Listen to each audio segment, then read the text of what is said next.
Okay, so we're going to talk morality and moral development. I have a lot in here that's not in the text, well, actually a lot in here that's not in the text, but we're going to follow the text still. So let's take a look at this. As I've said, this is a time period that's crucial for, children have to decide on their own what's right and wrong. They can have gotten a lot of that foundation at home, but now they're in the schools, they're on the, playing fields, they're in their music classes, they're in all these different places, and they have to determine for themselves. And so how do they do that? Well, first of all, morality is defined by principles concerning the distinction between right and wrong or good and bad behavior. So I want you to really think for yourself about this topic. How do you make moral decisions? Do you have very strict rules you follow? Do you believe in gray areas? Are things black and white, right and wrong, good and bad? Or do you see in those things a lot of gray areas? Is it relative to a situation? What determines your choices when you have to make a moral decision? If we were together, I would ask you these questions, and I would also ask you, how do children learn morality? Do you think it's nature or nurture? Based on what I've heard from students in the past, I would hear a lot of nurture. If you watch the video in 2 to 6, we see how children are helpful, kind of naturally we have as human beings, all things being equal, a natural inclination to be helpful and pro-social that needs to be encouraged and built up, continued to be built up. So is there a nature part to this? I love this video. It's a couple of years old, but it's one of these kids react to, and it's a discussion of this kids react to. So what they react to is a Cheerios commercial where there is a biracial couple and a mixed race couple. So we have a black dad and a white mom and then the child. That's it. It's just a Cheerios commercial. But the commercial got a lot of just horrible comments attached to it about this.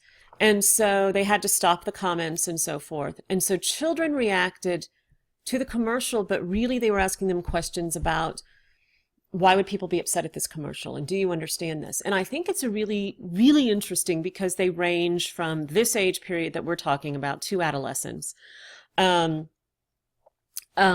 Just showing, well, watch it. I wish we could be together after it. And I will go ahead and tell you that I think that one of the most beautiful things about it is just listen to the answers to the original questions about the commercial. And what even strikes them to the question, why would someone be mad at this commercial? And just see what you think. I like it. Okay. So this isn't in the book, before we really dig into the book stuff about moral development, let's look at what the moral imperative is. It's a way to evaluate moral choices and determine moral action. This is more of a philosophy kind of thing, but just something, that's been out there about morality for a long time. So the categorical imperative, Immanuel Kant, the categorical imperative is universal, rational, and impartial. It is to be a way for all people to rationally and impartially, without personal bias, determine through identical criteria and the ethical choice in a situation. So basically, is there one way to figure what is the right or wrong decision in a situation? Is there an impartial, unemotional answer to an ethical question? Jean-Paul Sartre said, "In fact, in creating the man that we want to be," this is quotes from him, "there is not a single one of our acts which does not at the same time create an image of a man as we think he ought to be." So everything we do is creating the image of how we think people should be. To choose to be this or that is to affirm at the same time the value of what we choose, because we can never choose evil. We always choose the good, and nothing can be good for us without being good for all. In any act, I am creating a certain image of man of my choosing. In choosing myself, I choose man. So by my actions, I express what I believe man should be. At every moment, I'm obliged to perform exemplary acts. For every man, everything happens as if all mankind had its eyes fixed on him and were guiding itself by what he does. And every man ought to say to himself, am I really the kind of man who has the right to act in such a way that humanity might guide itself by my actions? So these would be the moral imperatives questions. These would be the moral questions. Am I doing what I would want every man to do? Would I, if what I am choosing, would I be okay with every man watching and following my example? When choosing a course of action, assume all mankind will take you as a model and will make the identical choice in the same situation. So that is how he would say that we sort of decide what the moral imperative is. That all eyes are on us, even when we are alone. And that is what we would want any person, our children, perhaps, to do, and that we are expressing what we want mankind to be through our actions. Okay, so if you want, this is a video from Batman. I can't remember which one now that it's called, but anyway, Batman, the Joker's social experiment. He does a social experiment. You can watch it if you like. The Joker puts a bomb on 2 different boats. One boat is it's like a cruising ship with just everyday people. The other boat actually has prisoners on it that are being taken somewhere. So there's prisoners and guards and, of course, the crew and so forth. And he's put a bomb on both boats. And then he announces to the boats, he gives each boat the detonator for the other boat's bomb. And he says, if you blow up the other boat before midnight, I will spare you. If you don't blow up the other boat, if neither of you blow up the other boat, I will blow you both up. So then it shows them going through sort of them making these decisions about what to do. The Joker's idea in the social experiment being that, assuming that humans will choose their own safety over the betterment of all. What do the people on the boats make the decisions? Why do they make the decisions they do? What motivates them? What questions do you think they would ask themselves? What would guide their decisions? How would you choose this? What would the moral imperative ask of you to choose? So that's just a little activity if you want to do that for yourself. So let's look at children's moral values. Well, here we look at, and you should know this name, Lawrence Kohlberg. He described stages of morality stemming from 3 levels of moral reasoning, with 2 stages at each level. And he, kind of looked at Piaget and was influenced by some of that. His big 3 are pre-conventional moral reasoning, conventional moral reasoning, and post-conventional. We're going to go through all of these, so we don't need to. His is a stage theory. Stages are sequential. You go through them in order and you can't skip a stage, but you don't have to hit them all. I mean, you don't have to go all the way to the top. Most people, he would say, do not, that we stop somewhere. Movement is not automatic, but caused by cognitive dissonance. So if you look at Piaget, we can think about that whole idea of cognitive disequilibrium and assimilating and accommodating, and how, so that kind of cognitive dissonance, cognitive disequilibrium causes us maybe to move up the stairway of the moral stages. Kohlberg presented moral dilemmas. This is how he kind of did his research. Presented moral dilemmas to people and scored the responses as pre-conventional, conventional, or post-conventional, which he say few get there. So I just did this. We have Kohlberg and Piaget, pre-conventional, pre-operational. Understand, Kohlberg's stages were not age specific, but when we start to break them down, we kind of see how they fit the pre-operational, conventional and concrete, post-conventional and formal thinking. So pre-operational thought gives way more to pre-conventional morality, concrete thought to conventional, formal thought to post-conventional. This is just another sort of more modern way to think about thinking, that we can either be egocentric, which means I consider myself first and foremost in the situation. Ethnocentric is I consider me and mine. And mine can be my family, it can be my culture, my religion, my country, mine, my tribe of whoever I am defining that by. World-centric is the world, everyone, all people. Okay.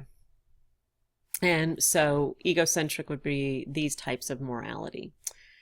So here's one of the dilemmas that's kind of famous among Kohlbergs. A woman was near death from a unique kind of cancer. There is a drug that might save her. These underlined words don't mean anything. They were hyperlinks that I've taken out. A woman was near death from a unique kind of cancer. There is a drug that might save her. The drug costs $4,000 per dosage. The sick woman's husband, Heinz, went to everyone he knew to borrow the money and tried every legal means, but he could only get together about $2,000. He asked the doctor-scientist who discovered the drug for a discount or to let him pay later, but the doctor-scientist refused. Should Heinz break into the laboratory to steal the drug for his wife? Why or why not? So ask yourself that question, because I would ask it if we were in class together. Should he break into the lab to steal the drug for his wife? Now, the bigger question, even to that, yes, you can say yes or no, is why or why not? Because I think in determining level of one of Kohlberg's levels would be more the question of why, how do you explain your answer, not just what is your answer? Because as we look at the stages, you'll see that that's how it shows up. So the first two stages are in level 1. Keep that in mind. He has 3 levels, each has 2 stages. So level 1, pre-conventional moral reasoning.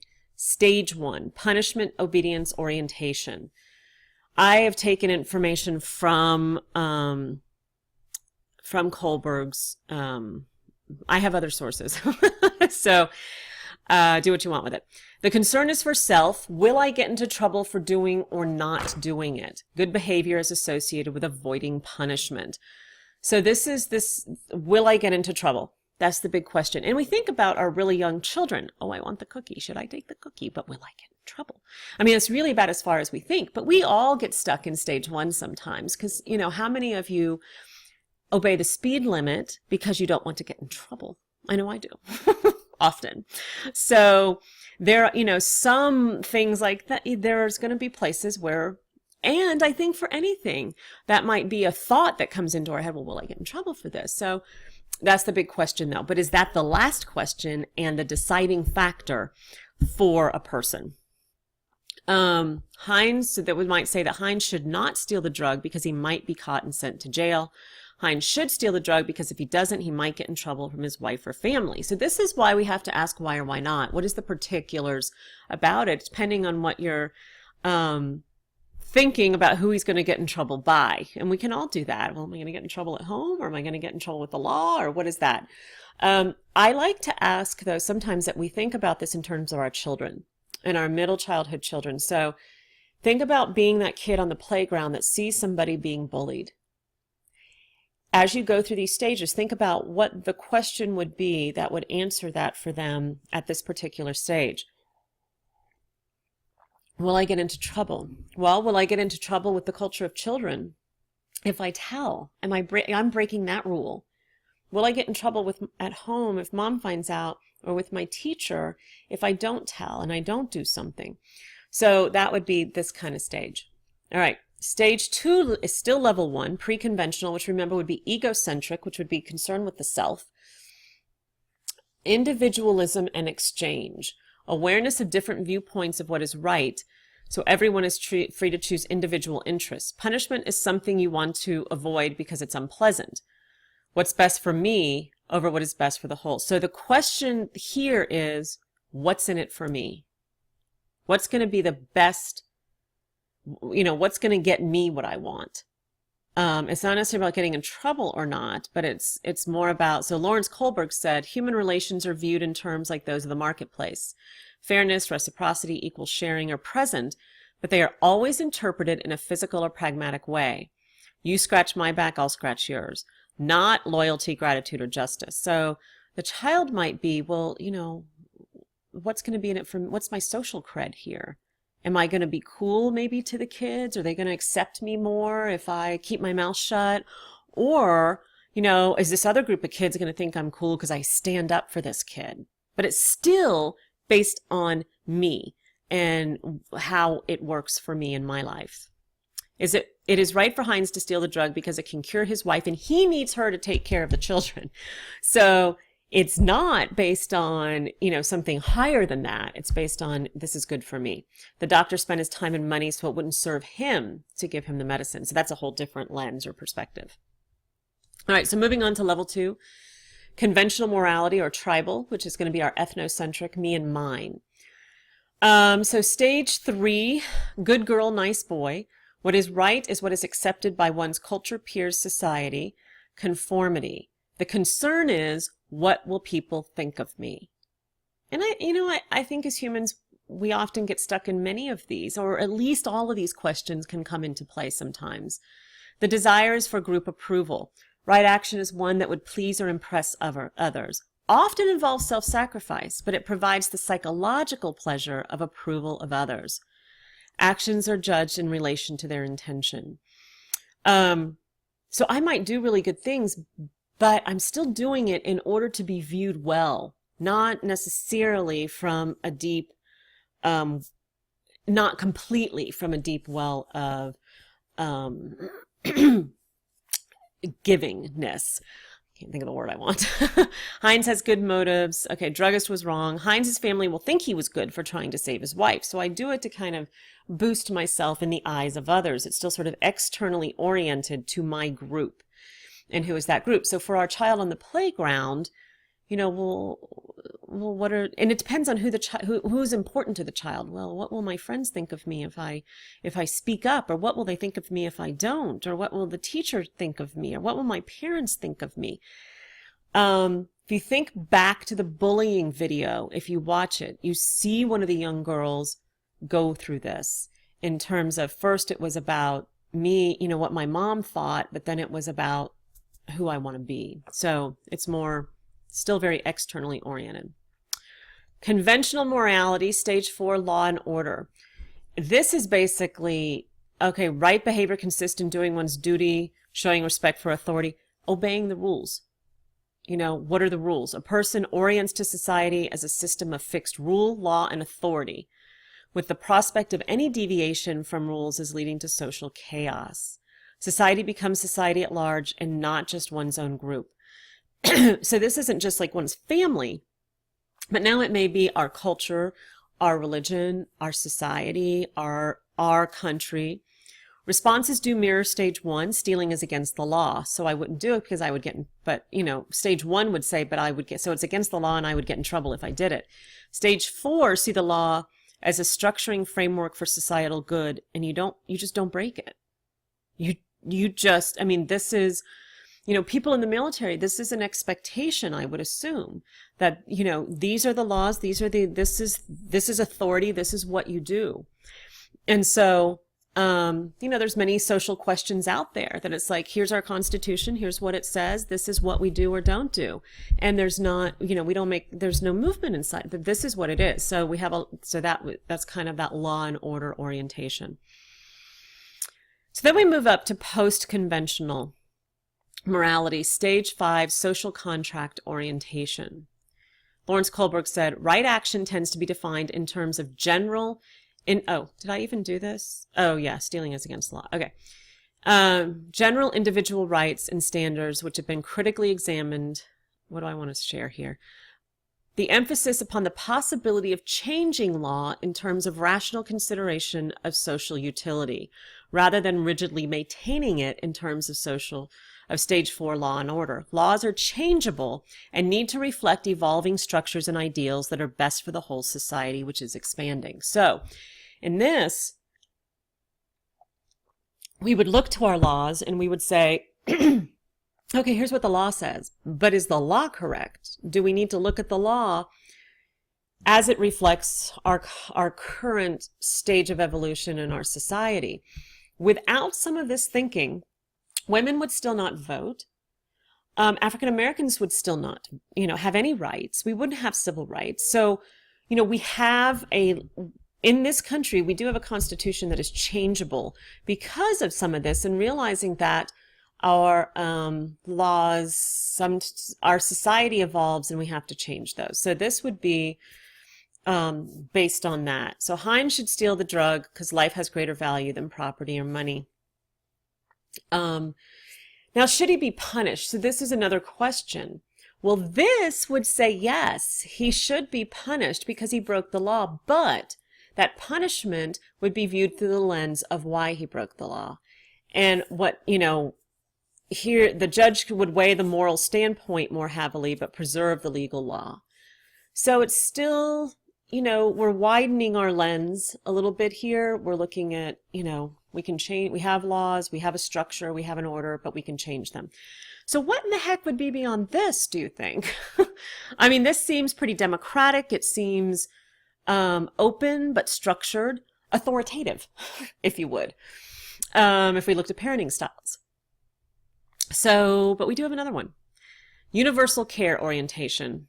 Kohlberg said, right is defined by the decision of conscience in accord with self-chosen ethical principles, appealing to logical comprehensiveness, universality, and consistency. These principles are abstract and ethical, the golden rule, or the categorical imperative, and are not concrete moral rules like the Ten Commandments.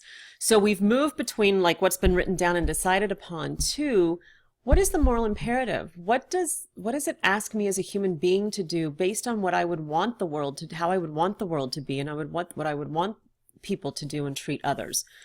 At heart, these are universal principles of justice, of the reciprocity and equality of human rights, and of respect for the dignity of human beings as individual persons. What will foster life in its fullest for all living things? This is very world-centric. What is justice for all? Examples of this would be Gandhi, Jesus, Buddha, Martin Luther King, people who have broken laws, but they broke them with civil disobedience, not with violence, not with, we wouldn't really have movement in our society if we didn't have people who were willing to go outside the current constraints of law to do things that are against that in a civil and peaceful manner in order to push us forward. Higher moral imperative requires the disobedience of unjust laws.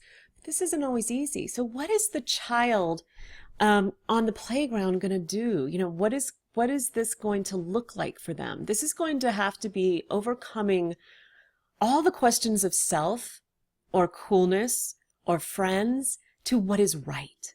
What is humanly right in this situation, no matter what it is for me.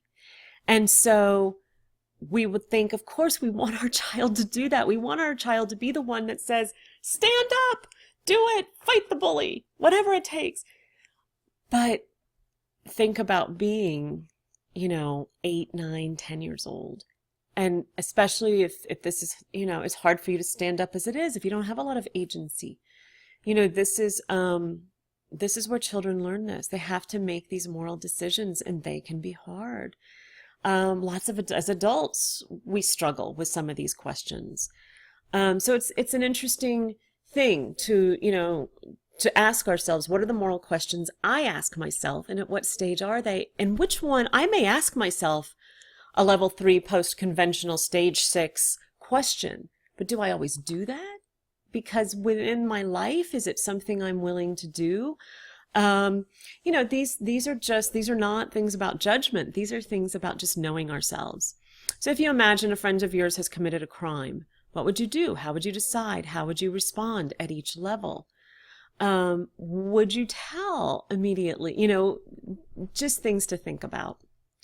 I will say that Kohlberg, there were criticisms about his original ideas, tests, and so forth because of kind of how the questions were written and who he gave them to. Again, it goes back to culture and so forth. I just think that this is a very interesting way to even begin to question ourselves. If you look at if you think of each stage or each level as having a question, and then begin to watch yourself when you have a right or wrong decision to make. What questions pop into your mind and what guides your behavior? Again, not in terms of judgment, but in terms of knowledge.